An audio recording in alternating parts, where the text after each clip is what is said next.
चलो, कल की क्लास में क्या हुआ था? टेरेस्ट्रियल मैग्नेटिज्म में स्टार्ट किया था और एविडेंसेस बताया था in support of earth's magnetic field. 3 हमने रीजन बताए थे कि यदि हम किसी मैग्नेट को फ्रीली सस्पेंड करते हैं तो मैग्नेट नॉर्थ साउथ की तरफ अलाइन हो जाता है। तो पहला एविडेंस जियोग्राफिक नॉर्थ और साउथ की तरफ। सेकेंड एविडेंस, यदि हम मैग्नेटिक फील्ड लाइंस को ड्रॉ करें तो magnetic field due to magnet is neutralised by the earth's magnetic field. Earth का मैग्नेटिक फील्ड मैग्नेट के मैग्नेटिक फील्ड को न्यूट्रलाइज कर देता है। और तीसरा हमने कहा था कि cosmic rays coming from the sun जो अपर लेयर ऑफ एटमॉस्फेयर है, मतलब जो गैसेस पार्टिकल्स हैं, उनको आयोनाइज कर देता है। तो जब अर्थ का rotation about its own axis होता है तो वो आयोनाइज्ड मैटर से करंट और करंट से मैग्नेटिक मोमेंट। ठीक, वो लेटेस्ट व्यू था। अब हम लोग अर्थ के एलिमेंट्स पढ़ेंगे, एलिमेंट्स ऑफ अर्थ मैग्नेटिज्म। जैसे हम लोगों ने पढ़ा था एक line, magnetic axis. Magnetic axis हमने कहा था जो मैग्नेटिक नॉर्थ साउथ को ज्वाइन करता है वो मैग्नेटिक एक्सिस होता है।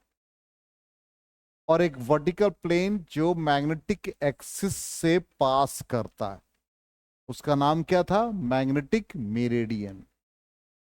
तो जैसे मान लो कि सिंपली एक मैग्नेटिक एक्सिस है और एक वर्टिकल प्लेन जो मैग्नेटिक एक्सिस से पास कर रहा है वो मैग्नेटिक मेरिडियन। तो मान लो आप इसको नहीं समझ पा रहे हो तो एक वायर को ज्वाइन कर दो। ठीक, वो हो गया मैग्नेटिक एक्सिस। और एक कर्टेन ऊपर से सेलिंग से यहां तक लगा दो। कर्टेन क्या हो गया? प्लेन हो गया, एक वर्टिकल प्लेन हो गया जो मैग्नेटिक एक्सिस से पास कर रहा है। उसका नाम क्या बन गया? Magnetic meridian. ठीक, उसी तरह से दूसरा क्या बन जाएगा? Geographic meridian. ठीक, तो ये जियोग्राफिक मेरिडियन बन गया। मैग्नेटिक मेरिडियन और जियोग्राफिक मेरिडियन एक एंगल से इंक्लाइंड है, दोनों के बीच का एंगल है और वो एंगल थीटा से रिप्रेजेंट हो रहा है। इस थीटा को हम लोग कहते हैं एंगल ऑफ डिक्लाइनेशन। इसका मतलब angle between geographic meridian and magnetic meridian is known as angle of declination. अब डिक्लाइन क्यों कहा गया, इंक्लाइन क्यों नहीं कहा गया? इसलिए कि जियोग्राफिक मेरिडियन या जियोग्राफिक एक्सिस ट्रू एक्सिस है। Magnetic axis place to place vary करता है, इसलिए जियोग्राफिक मेरिडियन से हम मैग्नेटिक मेरिडियन का एंगल लेंगे, मैग्नेटिक मेरिडियन से जियोग्राफिक नहीं लेंगे। जो हमारा ट्रू है उससे लेना है। तो ट्रू कौन है भाई? Geographic axis.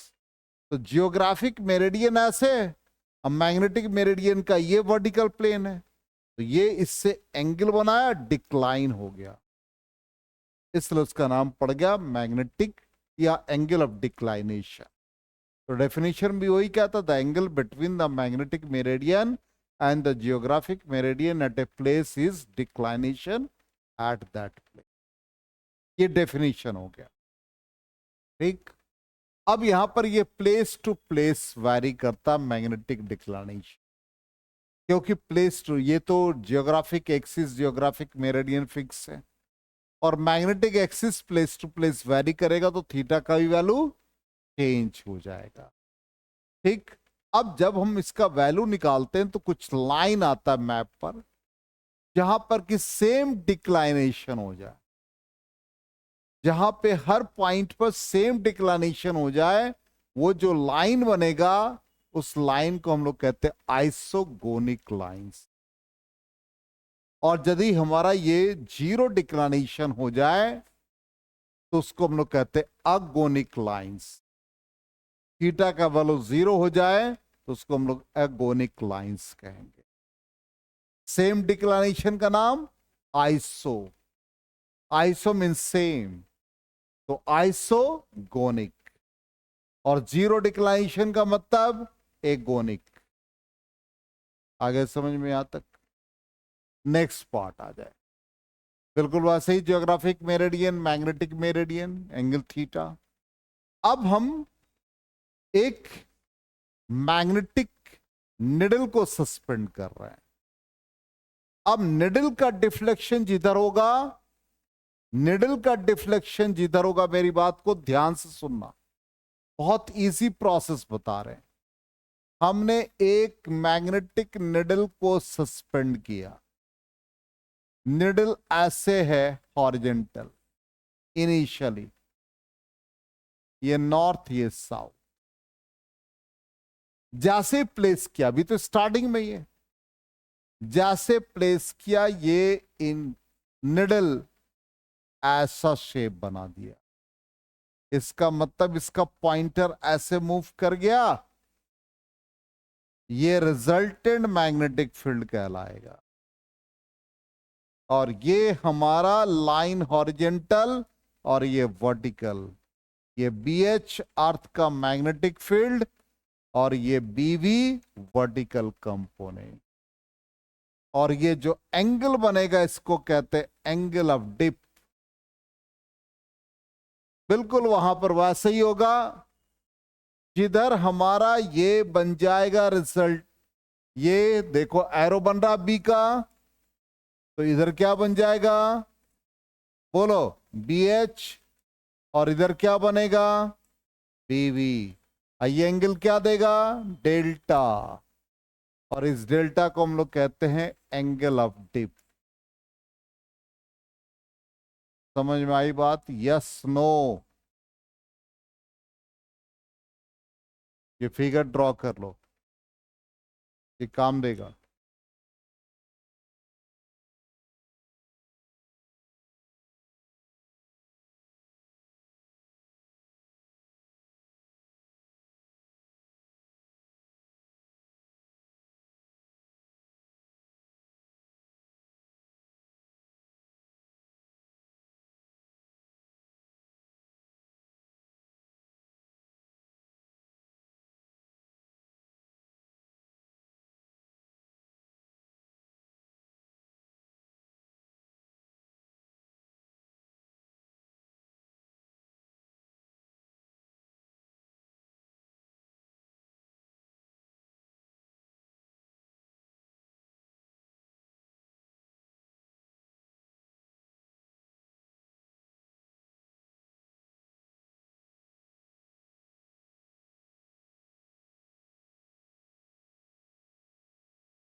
हो गया?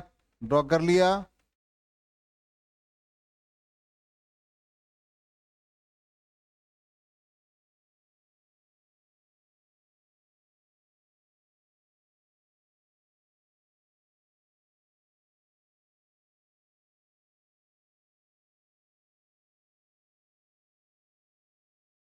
आगे बढ़े?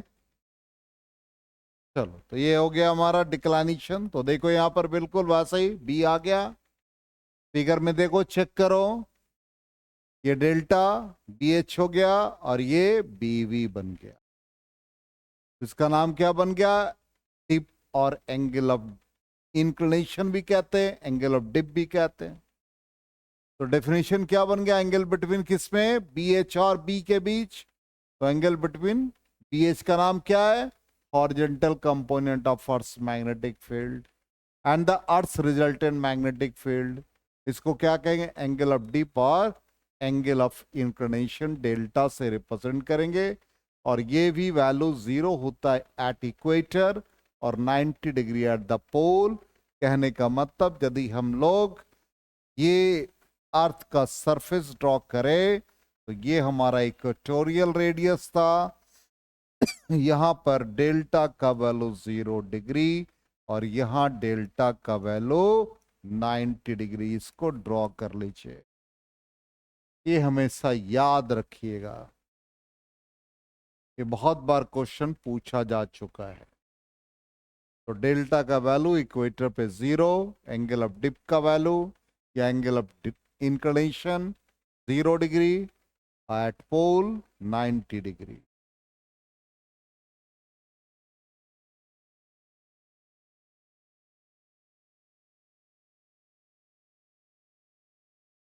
हो गया।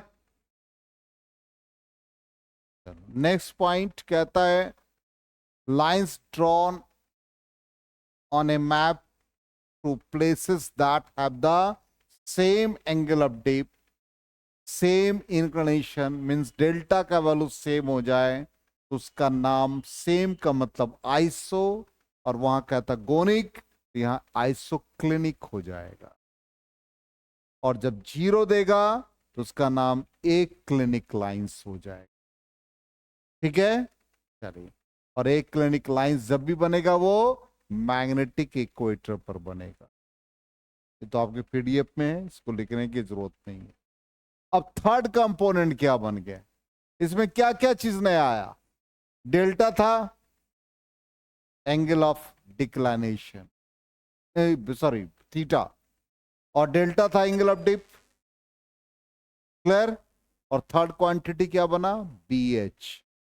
तो बी एच को हम लोग कहते हैं horizontal component of earth's magnetic field.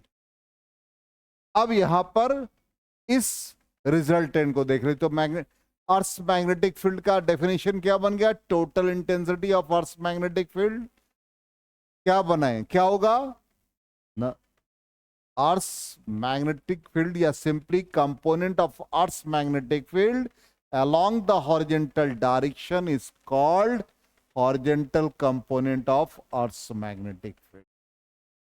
अब मैथमेटिकली चेक करो क्या बना, बी का एक कंपोनेंट बी एच और एक कंपोनेंट बी बी।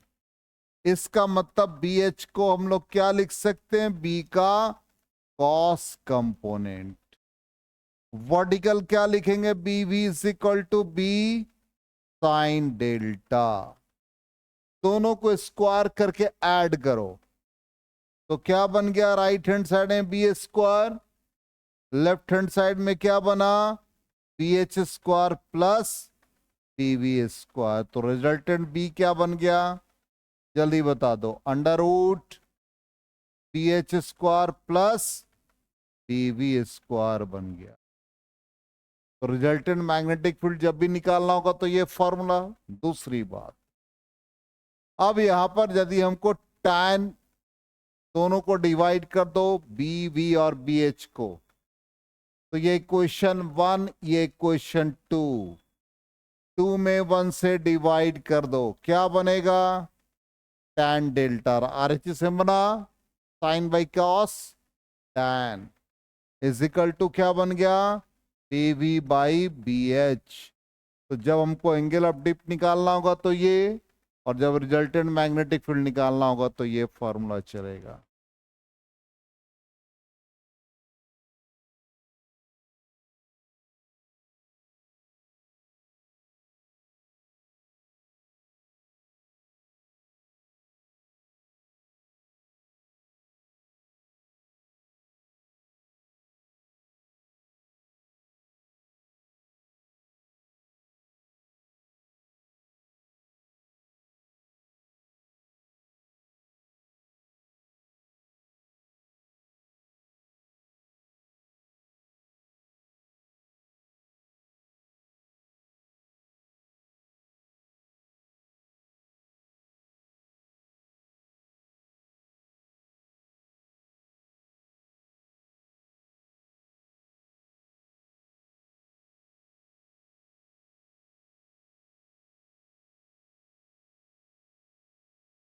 हो गया,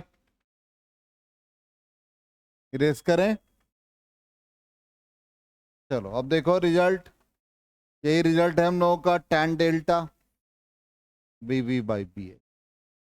अब एक बड़ा इंपॉर्टेंट रिजल्ट है, कहता if dip circle is not properly set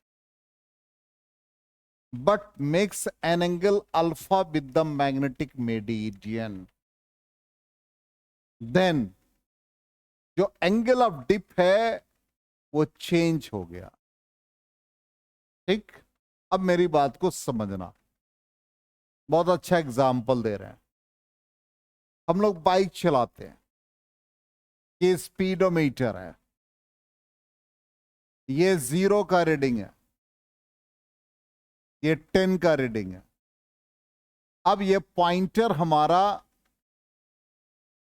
rest condition में यहां है 5।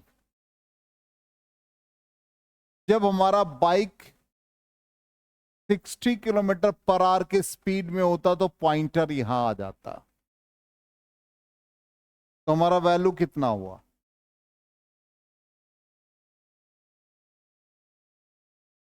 अरे बड़ा कॉमन सा सवाल पूछा, इसी में हालत खराब हो गई। अरे बाइक रेस्ट में है, हमारा 0 पर नहीं जा रहा है, इंडिकेटर 5 पर है। जब हम स्पीड अप किए तो 60 का रीडिंग दिखा रहा है, तो एक्चुअल रीडिंग कितना हुआ? 55। तो बड़ा बेसिक सवाल है। तो वही कहता है कि डिप सर्कल को हमने ऐसे सेट किया, तो डिप सर्कल ऐसे आ गया, ऐसे हॉरिजॉन्टल नहीं हुआ। एक एग्जांपल होना था इसको इधर और ये वर्टिकल, लेकिन ये एंगल अल्फा बना दिया, सॉरी अल्फा। होना चाहिए था BH की तरफ, लेकिन अब BH ना हो गया, अब यहां आ गया। इसका मतलब ये क्या बन गया? BH dash. और BV और BV डैश वैसे ही रह गया। अब इसका मतलब BH डैश क्या बन गया? BH का कॉस अल्फा। तो अभी tan डेल्टा का फॉर्मूला क्या था? BV by BH। तो अब BV डैश और BH डैश बन गया। BV में कोई चेंज हुआ नहीं, BH में चेंज हो गया। कितना आ गया BH? BH cos alpha. BV by BH का वैल्यू कितना? tan delta. तो ये नया बन गया, इसलिए tan डेल्टा डैश, इसको हम लोग कहते हैं अपरेंट एंगल ऑफ डिप, और ये बन गया ट्रू एंगल ऑफ डिप। तो ट्रू एंगल में हम लोग cos अल्फा से डिवाइड कर देंगे, तो अपरेंट एंगल ऑफ डिप निकल जाएगा। आया समझ में? चलो इसको नोट कर लो फिगर के साथ।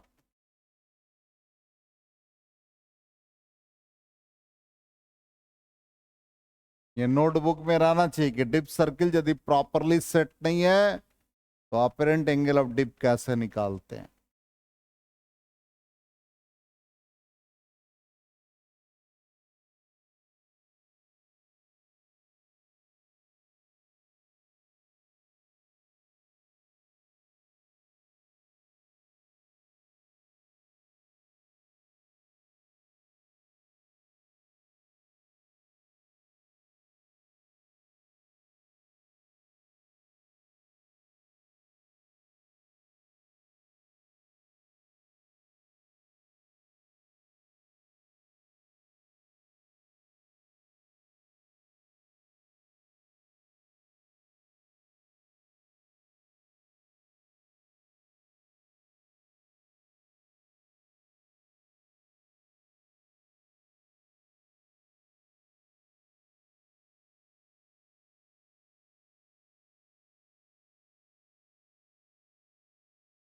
हो गया? नोट कर लिया?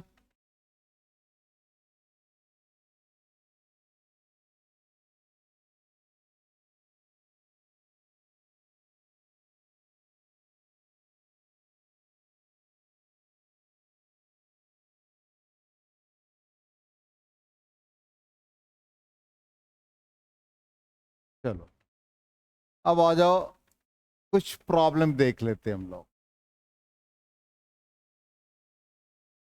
यही है, चलिए। क्वेश्चन कहता the vertical component of earth magnetic field at a place is √3 times the horizontal component, find angle of dip. बहुत सिंपल है। vertical component is BV is equal to √3 times the horizontal component BH. Simple. तो BV by BH का value कितना आ गया? √3. और वो किसके बराबर होता भाई? tan delta. √3 tan का कौन सा वैल्यू? इसलिए डेल्टा बिकम 60 डिग्री. सिंपल.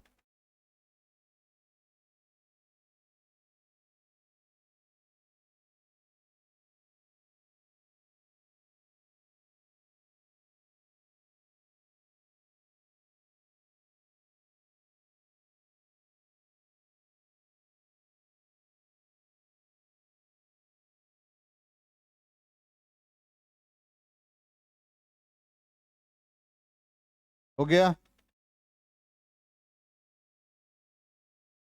चलिए अब नेक्स्ट क्वेश्चन देखते हैं. इरेज करें. तो आंसर हमारा 60 degree. Next question. Next question कहता है if Δ1 and Δ2 the angle of dip observed in two places at right angles to each other and theta is the true angle of dip. हम लोग delta true angle of dip ले रहे हैं. यहां क्या कहता? थीटा. ठीक. तो आपको जो नया एंगल मिला अपरेंट एंगल ऑफ डिप वो क्या बना? Δ1 एंड Δ2. तो पहला क्या बन गया हमारा? tan Δ1 is equal to true angle कितना है? tan theta. tan delta by क्या निकाला? cos alpha. ये निकाला है. तो यहां पर ये tan थीटा हो गया. अब यहां पर ये एंगल कहता है कि जो हम लोगों ने अल्फा लिया वो एक दूसरे के परपेंडिकुलर है. इसका मतलब हम एक cos अल्फा लेंगे तो दूसरा क्या बनेगा? 90 माइनस अल्फा. तो दूसरा इक्वेशन क्या बन गया? tan theta divide by cos 90 minus alpha. अब हमको ये प्रूफ करना है तो पहले वाले इक्वेशन को कॉट में कन्वर्ट कर दो. तो cot Δ1 is equal to cos alpha by tan theta. इसको भी कन्वर्ट कर दो. कॉट Δ2 इज इक्वल टू क्या बन जाएगा? ये बता दो. cos 90 माइनस अल्फा क्या बना? साइन. ऊपर साइन अल्फा और नीचे tan थीटा. दोनों को स्क्वायर करके ऐड करो तो ये cot square Δ1 plus cot square Δ2. Right hand side में क्या बना? 1 by tan square theta into cos square alpha plus sine square alpha. Left hand side carry है. Cot square Δ1 plus cot square Δ2. 1 by tan square theta cot square theta और ये 1 हो गया. आगे answer. Entrance में ऑप्शन था, आप option tick करके आते.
हो गया. चलिए एक क्वेश्चन और है, देख लेते हैं, यदि इजी होगा तो होमवर्क दे देंगे।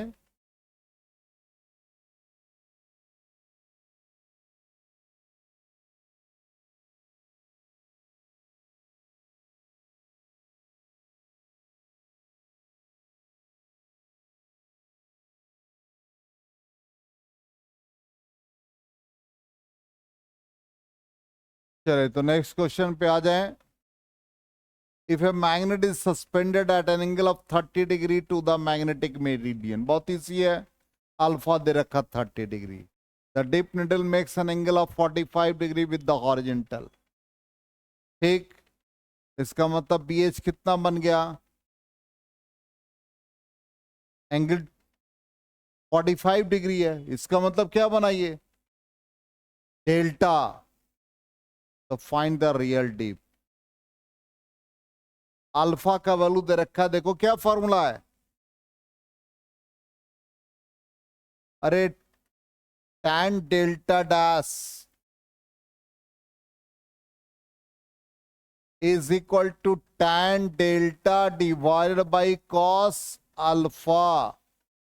तो अल्फा कितना बन गया,